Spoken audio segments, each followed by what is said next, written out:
Hi everyone, I'm Retha Haas, Chief Operating Officer for Independent Living at Oaknoll Retirement Residence.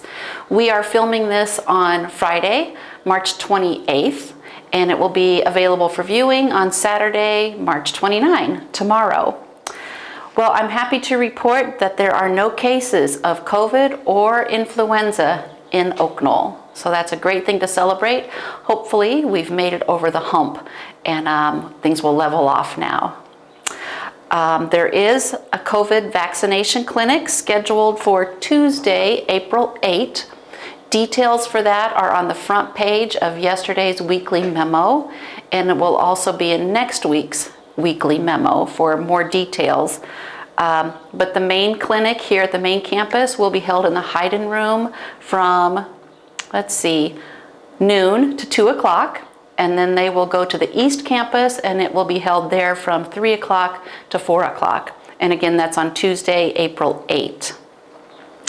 Work continues on the small house project.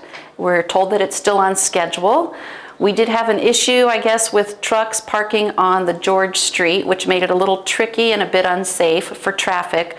But that issue was addressed and it appears to be resolved for the most part. So we're happy about that. I've noticed that there are daffodils appearing at the front entrance to the Oaknoll main campus here, and today also is remarkably warm. That being said, our groundskeeping staff is starting to do some pre-work just to be able to get ready for mowing season, which will probably be just a couple of weeks away now, especially if it warms up and starts to rain. We will also start the process of putting out patio furniture and getting things outside so you can sit outside and catch some of those sunny rays. And I say start because it's a bit of a process to get everything out over the course of time, but we will probably be doing that sometime in mid to late April. And I want to talk a little bit about Elevator A. I know it was down for a number of days, maybe a couple of weeks.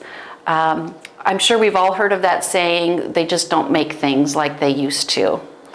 Well, it's hard to believe that the George building is almost 19 years old.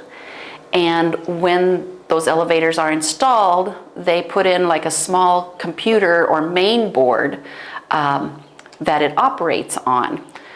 So when that main board goes out, it's a little bit like having to buy a new part for a computer.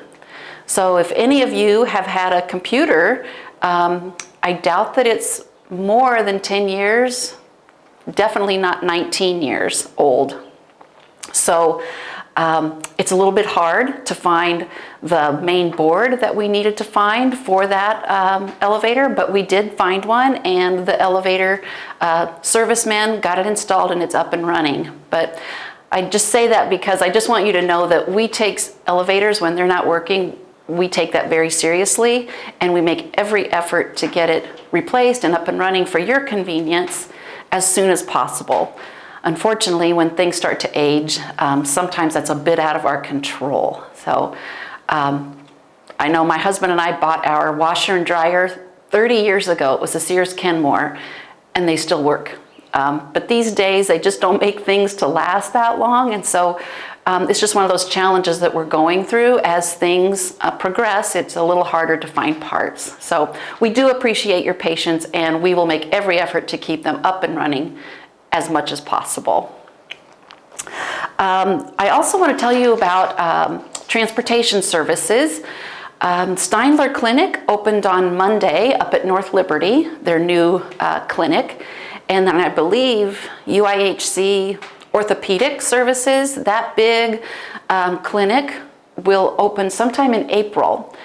So we tried to stay ahead of the curve on this because we knew that as residents, as you needed transportation services to those two facilities, it's a much longer time period, and logistically we just knew that we were going to need more people, or at least one more driver, to be able to manage to deliver the service like we've always done. So we hired a new part-time driver. Her name is Devika Wright. Some of you may have already met her.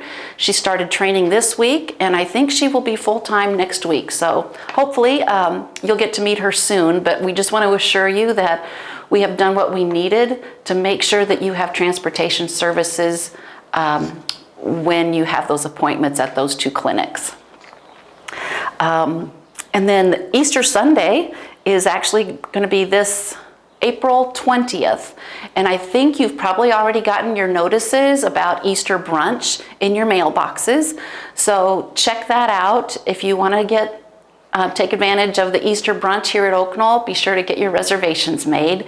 And then watch your acorns, which will come out next week, for the date and time for the annual Easter egg hunt, which is always a fun time. So those are all the updates I have for you. I hope you get out to enjoy this beautiful weather, and we'll see you in a few weeks. Thanks.